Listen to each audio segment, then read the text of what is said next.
Hello everyone, this is Reggie Dawson for the Building Apps with Intel XDK and Parse course for Tuts Plus. In this video, we are going to build our entire app. With the amount of back-end work we did, the setup of the app is going to be very simple. Since the app only needs to display a list of articles, we only need a way to obtain the list of data. We set up a custom service that uses the parsed REST API to obtain a list of articles.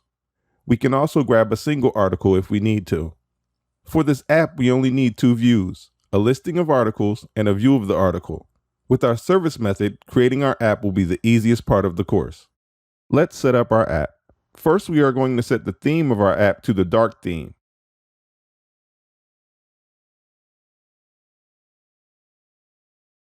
Then let's add a header.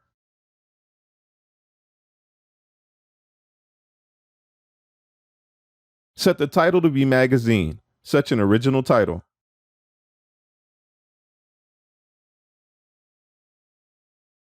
We want to build up a list to display our articles, so we are going to use the list view. I chose jQuery Mobile because their list view component is the most versatile. It allows you to display pictures in the list view as well. Let's drag a list view onto the app. We can delete the bottom two items as we don't need them since we aren't building a static list.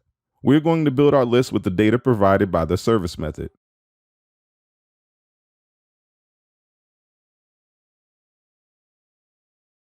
Now we can add our service method to our list view.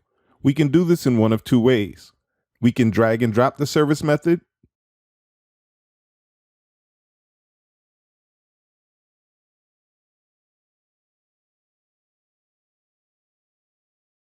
or we can add the service method by the drop-down in the properties of the list item. The first time you add a service method, it will ask you which MVC framework you want to use to grab the data, either Backbone or Angular. You won't have to code a thing to use either, but I will choose Angular. Now in our properties, the service method is parse articles, and we also have the data fields we chose when we were setting up our service method. First, let's make the label of the list item the article title. You do this by removing the label and clicking on the entry title field.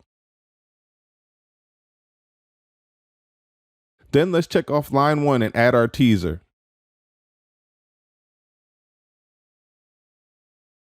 And then we're going to turn on our thumbnail and assign our picture URL.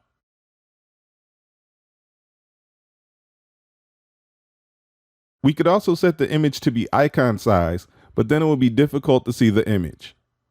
That finishes up our start page. Now we need a page to display the articles. Click on New Page in the page view. This will bring up a dialog asking to create a new page. The options are a subpage or a page. The difference is that a subpage will share headers, footers, and sidebars with the main page, which in this case is our start page. A page will have its own headers, footers, and sidebars. We're going to choose a subpage and name it Article View.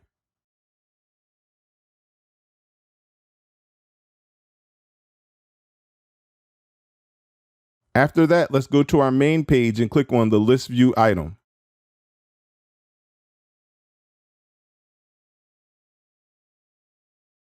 We're going to set the interactivity of the List View item to launch the Article View page when clicked.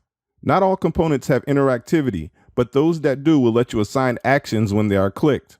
In the interactivity pane, we are going to set the action to the subpage Article View. Let's go back to the Article View page.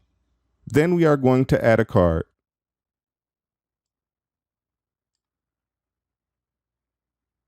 We are going to choose a header section for the card. Then we will set our service method, but this time we are going to choose the list item.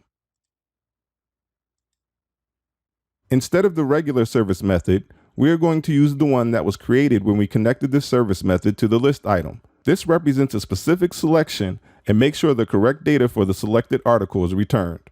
The controller type is single, and now you should see the fields we returned from our service. Scroll down to Styles and select Card Dimensions. In our section dimensions, we're going to set our header height to 200 pixels and our minimum card height to 400 pixels. Next, drag an image control onto the card into the header area.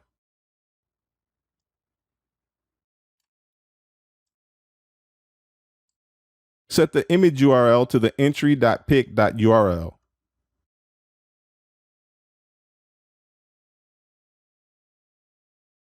Then drag a text area into the bottom part of the card.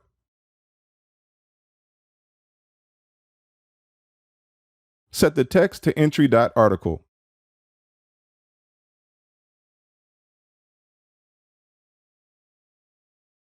Make sure you type in the text field or the data will not take.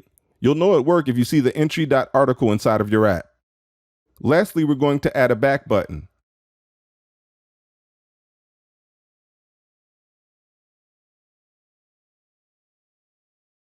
Set the label of the button to read Go Back.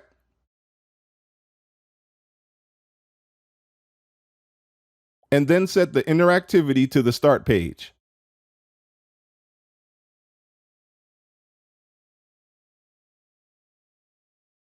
That's all we need to do to configure our app. In the next video, we will use the emulator to see what our app will look like.